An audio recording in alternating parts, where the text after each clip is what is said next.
There we can see un sempa esa kena no pen suja midin the Enoch Kwesi Walanyo Wallace a good year catch back up the only nomenclature of professors degree in sports the Al Regina Wallace the nation's presenter and Messin Kunyana Kono Quantum Cordens Modern and Sakana no pen subu our Ghana good year age Shannon Swam Sir Richo Ko Omo anebo chidome na no pay on set me can be abubo bi Richo Ko oketo ho ya den tem na afi so ye obo de no ho family size on set me can be ambenu mache bomodin da person start to do right in the Ghanaian we are Richo Ko omo anete chiraboa emedicine shelson creating jaw game park games at the chacha fiansa ba ohwema anopa no nsia no nkro ana afi so kra no prem trobre ana afi so kra enwere no nsia yesa e de ho shelson ko no 8 fiansa jaw kama into per life draw power chacha bi mo Ghana ha game park games so madama omo na design shelson creating samba boys de ho agima dia omo di nanya asem keto kra fa ho jim na mo emaniama 822 ye enfamao a journey of 1,000 kilometers begins with the very first step yen chase enfamfi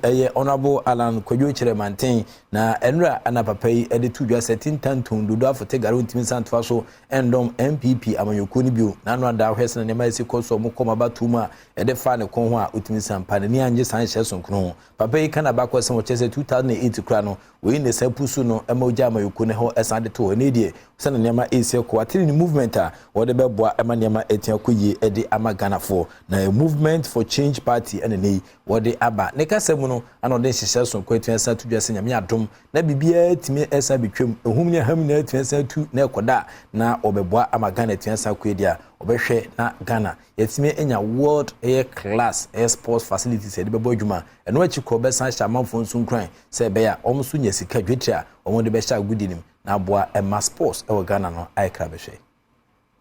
Investing in world-class new generation sports facilities in selected competitive sporting disciplines. In this regard, my government would encourage the participation of the private sector in the development of sports infrastructure around the country, including sports academies. Alan Kwadwo Chiremanten and Altene Council didn't come 8 from the Movement for Change Party and enra odesa nkomo kese so 8 by yentin to me the senior national women's soccer team Black Queens of Ghana so campa na no adam kopi mo Rwanda Rwanda former na Kigali o mahinkrum etwom 7-0 out misampa Ghana Maiwa na yade pa na Rwanda for coach Krache se Ghana Maiwa no asem hormones and asem kwabo ewo mumu no etese emema de na eno nam so ma ne ko Rwanda omo ede etabo kese pa 20 to mami so yakoba ne se second leg encounter na se return leg encounter no ese itime samba so we African Women's Cup of Nations qualifiers enable na bibia betweme ne ewon krampuni mantema no sa dwede kese ne ebitua santudwa na ukuma na se Ghana nkunim de etua sa die na ese etua sambo ho ban ne Black Queens for my way bi so ekani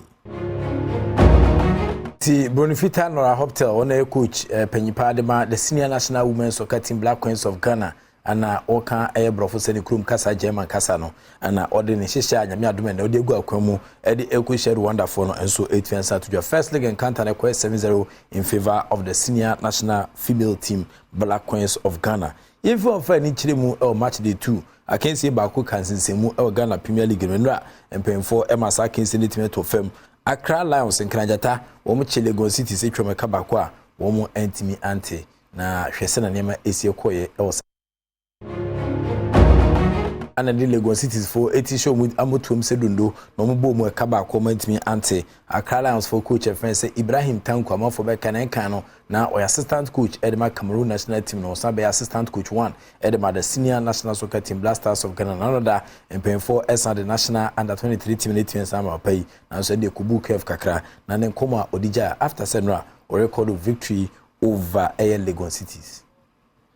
It's about fitness. I mean, this is football. Sometimes you have a good first half, sometimes you have a very bad second half. And I think, as I said, the most important thing is the 3 points today, and we have it, and we have to concentrate to the next game.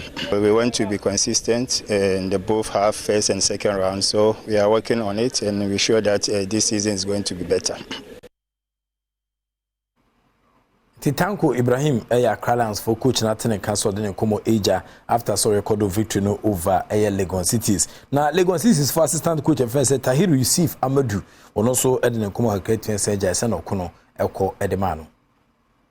We played last week and we realized that this is our philosophy. Although we don't want to put it here, you understand. When you are building a team, you know that these people will start the first half and then these people will finish the second half. But they actually played very well. Any player we bring in will play as we expect him to do. But all the same, they did very well. That's all that I can say about it. Ines Tahiru Yusuf Amudu ana otene kase odenesa 8 years atudwa no na ne nkomode abanya se omohwenim se nyame adoma ombetumi asase sanema ewo omones encounter ombetumi sanyem yemra eye class fufu akache omchensura tamafo etwa omnano ada ewo class post de otimi san pa mo first victory record ye ewo Ghana Premier League weeks 2 akensi 8 years atudwanim House of coach and the and Martin Kopmanche say the tactics and take a show boy na no pese House of Bubu no on board Netherlands on national team no a free flowing attacking football and a opesa mo ball na no between Sabwa e maniama etian sa kwena for players and so productive e wo mudwumadia wo mo edimophobia never say die omo komo a omo coach e de agani Tadama Ghana Boxing Federation GBF ono so de nkomo aba na Black Bombers no papa kita Dr. Ofori Asare wa church nintia Ghana yeko competition boxing yentimi emfa kumade bia yentimi emba na no ada 12 boxes I say so we na fia copy mo Senegal for sure so nko qualifies na Olympic Games eba so France and Group Paris mu omu ntimi ko bi no omu na ekobo mfemfram ama omde omani mu antwa be pi mu krom ha obia akoda won kasa fasan hye sunkun na mu Dr. Ofori Asare a church nintia Ghana yeko competition yenya kumade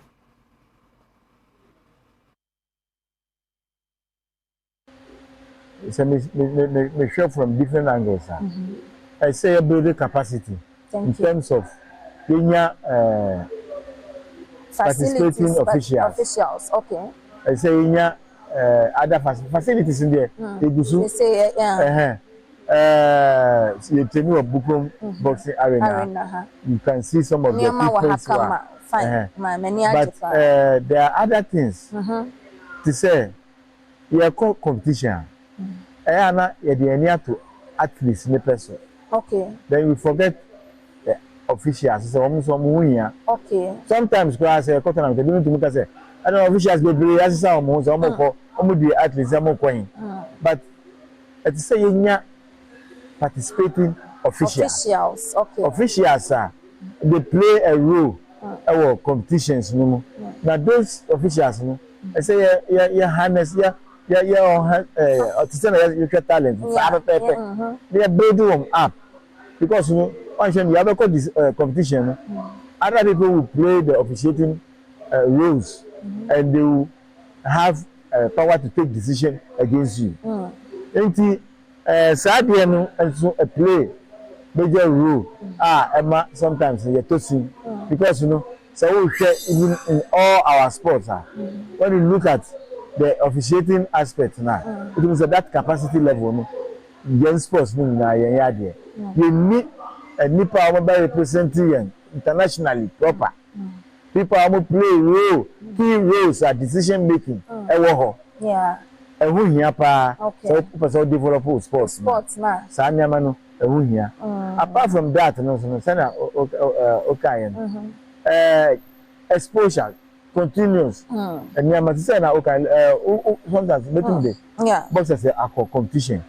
The boxers are member competition, they are new. Among co-bidder. The friends say Kobe, his first competition, Birmingham. That was his first competition, which is not supposed to be that because Commonwealth Games is a very, very big tournament. But because of me capacity level, me as a coach, you know, other informations, you know, at hand. I'm a bomb from time to time. But some of the competition is big. Intitenka director of the Ghana Boxing Federation GBF, Dr. Ofori Asare na tene ka so de komo 8 years jan say yeko competition mu a na the boxers ne ko mo kwan ne kosa yini participating officials nkofo asebenyado omo na accurate time recorders ne nkoni aba sankofo ni nya bi ho ene ntibehwe no na countries awdo ne omo ekusi aka no mkofo ejinjiremu a na omo mian sene nema esia konti boxers mbɔ modern said yen kwa no enya dia 8 years akɔ no akyi kwa boxers no so no omo enya kwenya emfa omo ni nkyerɛ competitions awdo mu nkɔbinem ho ansa na yakɔ major competitions no enne ma bia emwa emagana yentimi enya ekumade ana medals ewe dwumadi a yedimu yekɔ the 2023 osagefo criterium we that the ponko twi cycle ana etwi no nanoda ewe Ghana hananya asem keto kra na nkra de obepiuma na se Nigeria ni de share efen se ese okpesaraye wono ana etimi peja franka ne gina kunkun na ese efi Nigeria mara na fam no wono ana di nkunim obam ewo emrante na fam so a Ghana ni abante efen se Joseph Zubil wono ana etimi edi nkunim ewo se dwumadinim na Joseph Zubil o hwe na chiri kwan de atim sampa denta hye so ba bi ana otwene dade ponkonra ene Joseph Zubil ehwetwe nkomo emo cheche kwan ko nam so a otimi edi nkunim tenanim ede ma Ghana. Hey!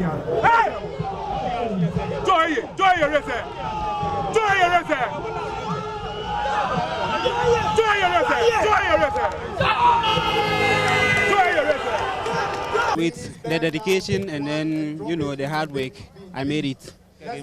Oh yeah, it's going to push me very, very far, a little bit, because it's a huge distance. It's a huge race in Ghana, one of the huge races, so it's going to push me very far. The All-African game, I think I need to do more work, because last time in the African Championship in Ghana, I won it. So this time around, all eyes on you, so you need to do extra work. So I think I need to work hard.